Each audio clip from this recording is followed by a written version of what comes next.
Hey, Bassgeek here, and I'm going to show you 3 knots that are super easy and super fast to tie.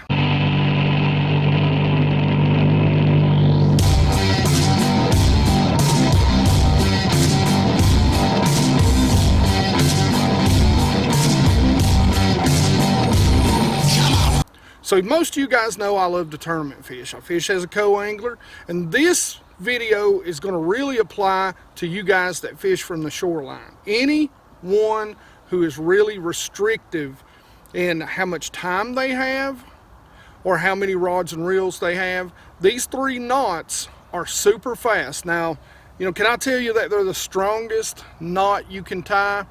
I don't know. I haven't put them on a scale, tried to break them the whole 9 yards. But I will tell you, these knots I use constantly.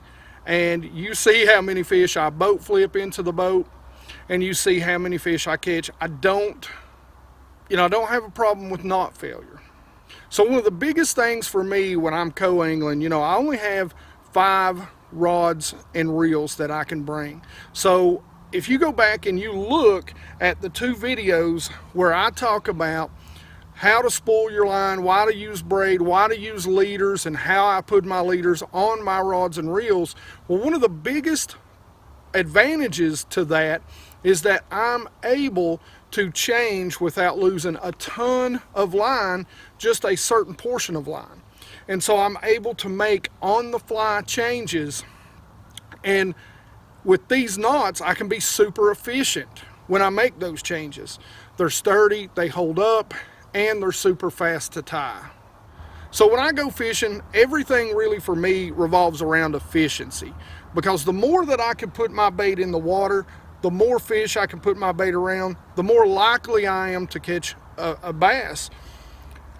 I've yet to be able to catch one while I'm tying on a new leader or while I'm tying on a bait. I haven't had one jump out on shore or above and grab one. That'd make a great video. I hope it happens, because I'd love to show that to you. But you know, these knots to me are a nice balance in strength and speed. And when you're a bank angler and you've got a few rods that you're taking with you, these are knots that you can tie in a hurry, you can be efficient with, and they've got a good strength that's going to keep you from, you know, spending too much time tying and not enough time fishing. And when you're a co-angler, it's all about those 7 or 8 hours. And you're going to be changing baits quite a bit, so you're going to spend a lot of time tying and retying. And when you're out on the water doing that, you've really got to do, you know, you've really got to make everything as efficient as possible, and that includes the knots you're going to use. So the very first knot we're going to talk about the San Diego jam knot. I use this knot all the time. It is stronger than the polymer knot or the Palomar knot that I used for years and years and years when it come to fluorocarbon. Now you can use this with braid, you can use it with fluorocarbon, copolymer, and you can also use it with mono. It's a great knot and it's very fast. So I'm going to step up here and I'm going to show you exactly how to tie it. So of course, the very first thing you do, you run it through the eye of the bait, you get you a little bit of slack, pinch it together, you go 7 times.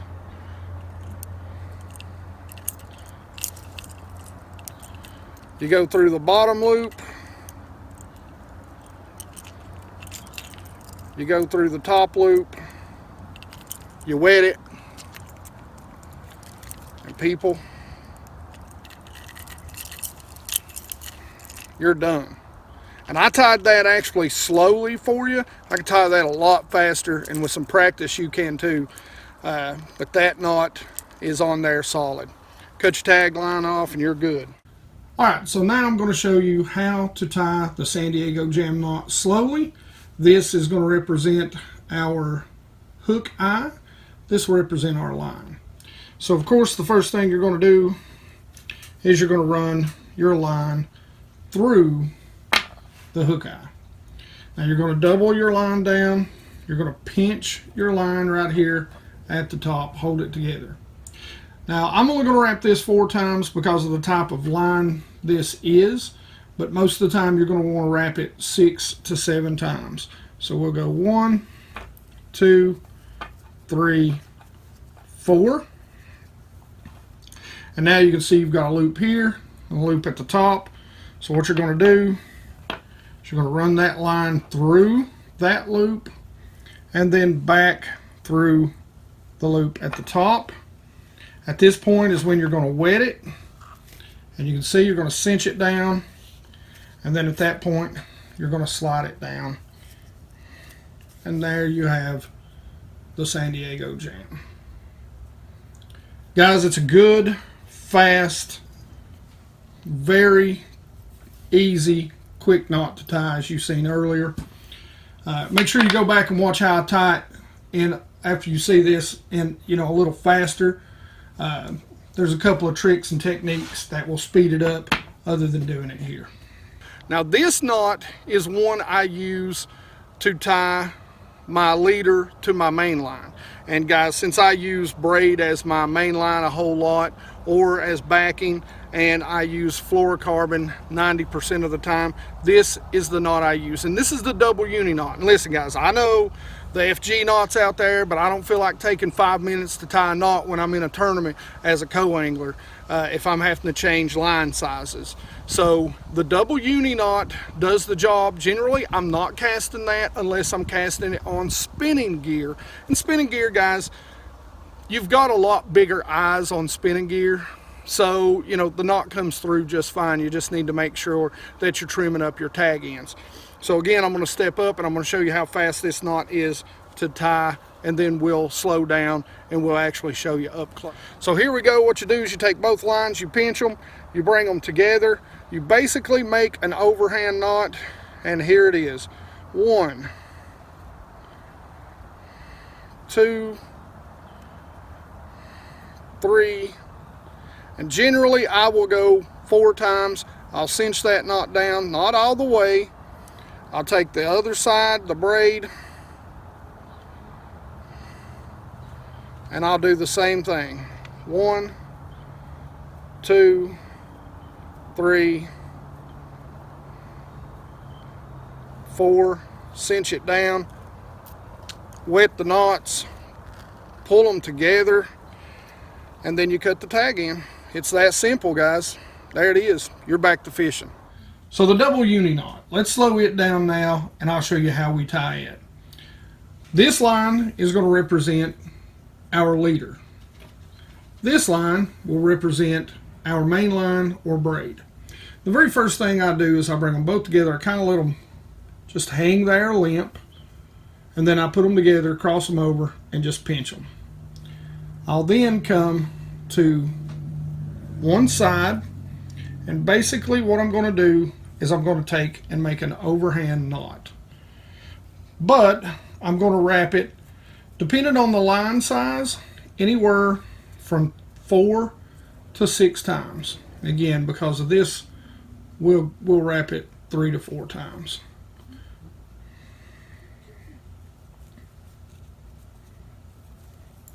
And then you cinch it down. Now don't cinch it down all the way. Now a big key to this is make sure these other 2 lines are separated. They're not twisted. So what you'll do, again, you'll make your overhand knot and you'll just wrap it 4 to 6 times. Again, I'm just going to wrap it 3 times because of this line, how big this line is, and we'll pull it down tight. Now you can see you have both knots. You don't pull on the tag ends, you just simply slide them together. Then you grab your tag ends, you tighten them up, you slide them down, cut your tag ends off, and there you have the double uni knot. Now this is my favorite knot for a topwater. It is a loop knot. Now something that I love to use this on poppers, on frogs, especially when I'm going to be walking them in open water. I love to use this on walking baits, spooks, sexy dogs, those sort of stick baits that you're walking on top. I don't like to use the split rings, and the reason why I don't like to use the split rings is because it adds a little bit of weight to the nose. I like to keep that nose up. It makes it easier to walk that, and it makes it easier to keep it in a spot so that it's not traveling a lot of distance toward me, but it's traveling a lot of distance side to side. So what you're going to do, you're going to run it through the eye of the bait, and I'm using a frog here because I don't have a spook. I tie this a lot with spooks, but if you're open water walking a frog, this is great. You're going to get a big tag in, you're going to take and pinch it, lean it over, you're going to wrap it 4 times right there. Then you're going to take your loop, you're going to pass your bait through that loop. And what you'll do is you'll hold it on the front of that bait and you'll start cinching down.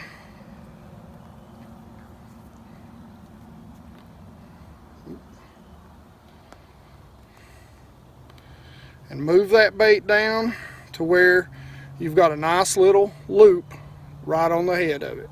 Now again, I was tying it a little slow there. You'll get used to it. This is a little hard, but you got that nice little loop. It's going to really give you some wide walking action, guys. You won't believe how much, by floating that head with that little loop knot, you won't believe how much it matters. All right, so let me show you a little more slowly why the loop knot will give your topwater baits a lot more action than, say, just using a split ring. Again, this will represent the eyelet on the bait, and this will represent the line. So the very first thing you're going to want to do, just like before, is pass the line through the eyelet. Now you're going to get a nice long tag end. You're going to pinch it right in the middle. You're going to double your main line and your tag over. There's your tag. You can see it right there, and your main line. And what you're going to do is you're going to just wrap it around this bait 4 times. Now what we're going to do is we're just going to wrap it around 3 times, and I'll show you this. So now we've got it wrapped. We've got the loop at the top. And what we're going to want to do is we're going to want to take this loop and pass the entire bait through that loop. Now, you're going to want to hold on, and a lot of times what I'll do is I'll hold part of that loop right against the bait, just like that. And now you can see it's already beginning to tighten down. You can see our loop. You can slowly push it down, take your time, get it close. You want a nice little loop, and there you have it. There's your loop knot, and you can see it creates a nice loop, and it does not slide. This is not going to slide on you. I don't care how much you pull. It's a non-sliding loop, and this is going to really give your bait a lot of play, a lot of that extra action. I'm telling you guys, you're going to love it. Be careful not to allow that loop to be too big, because what will end up happening if you allow it to be too big, you want it to roughly be about the size of your finger. Now mind you, that's a pretty big bait eyelet there that we're using for example, but you want to make sure that it's not too big or it will get wrapped around your hooks as you cast. So just a nice loop left over to help you get more side-to-side action out of any topwater walking bait. So it's all about efficiency for me when I'm out on the water. I want to be able to keep my bait in the water so I can catch as many fish as I possibly can in the few hours that I get every week to go fishing. You know, like I tell you guys, I'm not a guide, I'm not a pro. I'm just like you. I get a day, if I'm lucky, 2 to be out on the water. And so those few hours I get, they're very important to me. So not spending 5 minutes to tie an FG knot or all this other stuff, you know, it's all about the efficiency. Get it tied on, get it in the water, catch more fish. It's that simple. So as always, guys, questions and comments in the comment section below. Tell me what you think about these 3 knots. Go learn them, try them, and then really tell me what you think about them. Like it if you like it. Don't forget to subscribe. Make sure you ring my bell so you get those notifications when my videos come out, so you can keep up with me. and you guys rock.